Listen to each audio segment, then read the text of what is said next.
Assalamualaikum warahmatullahi wabarakatuh. Perkenalkan, nama saya Nadia Muada dengan NPM 2508260026. Di sini saya akan mempresentasikan hasil dari mind map saya, yaitu di blok sel molekuler dan hematologi. Yang pertama ada pengertian sel, yaitu sel merupakan unit struktural, fungsional, dan hereditas terkecil dari makhluk hidup. Struktural, sel menyusun jaringan dan organ. Fungsional, seluruh proses kehidupan terjadi di dalam sel. Hereditas, sel membawa informasi genetik atau DNA. Lalu ada jenis sel. Yang pertama, sel prokaryotik, tidak memiliki membran inti. DNA berada langsung di sitoplasma, contohnya bakteri. Yang kedua, ada sel eukaryotik, memiliki inti sel dan organel bermembran, terdapat pada hewan dan tumbuhan.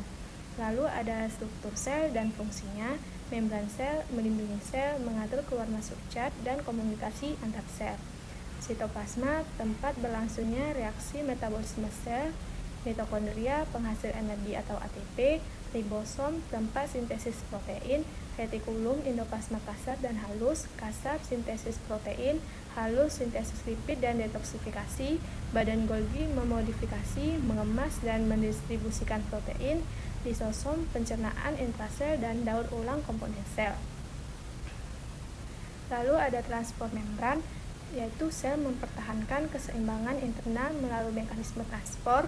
Ada difusi, perpindahan zat dari konsentrasi tinggi ke rendah. Osmosis, perpindahan air melalui membran semi-permeabel. Difusi terfasilitasi dibantu protein membran. Transport aktif membutuhkan energi atau ATP. Endositosis atau eksositosis memasukkan dan mengeluarkan molekul besar. Lalu ada diferensiasi sel. Stem sel, sel induk yang mampu membelah dan berdiferensiasi. Sel terspesialisasi memiliki fungsi khusus seperti sel otot, saraf, epitel, dan sel darah. Lalu ada biomolekul, yaitu merupakan molekul utama penyusun sel, terdiri dari karbohidrat, sumber energi, protein, struktur dan enzim, lipid, penyusun membran dan cadangan energi, asam nukleat, penyimpan informasi genetik. Lalu ada DNA dan RNA. DNA penyimpan informasi genetik, RNA berperan dalam ekspresi gen, mRNA membawa pesan genetik, tRNA membawa asam amino, rRNA penyusun ribosom. Lalu ada ekspresi gen, yaitu proses perubahan informasi genetik menjadi protein. Yang pertama ada transkripsi, DNA menjadi RNA. Yang kedua ada translasi, RNA menjadi protein.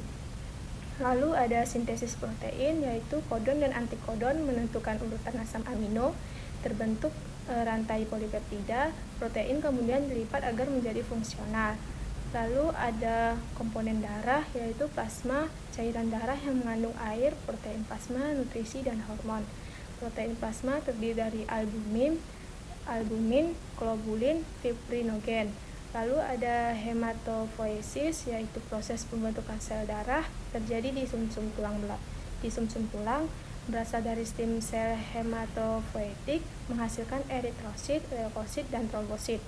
Lalu ada kelainan darah, yaitu anemia, kekurangan sel darah merah, leukemia, keganasan sel darah putih, hemofilia, gangguan pembekuan darah, thalassemia, kelainan genetik hemoglobin, trombositopenia, kekurangan trombosit. Lalu ini referensi yang saya gunakan. Sekian presentasi saya akhiri. Wassalamualaikum warahmatullahi wabarakatuh.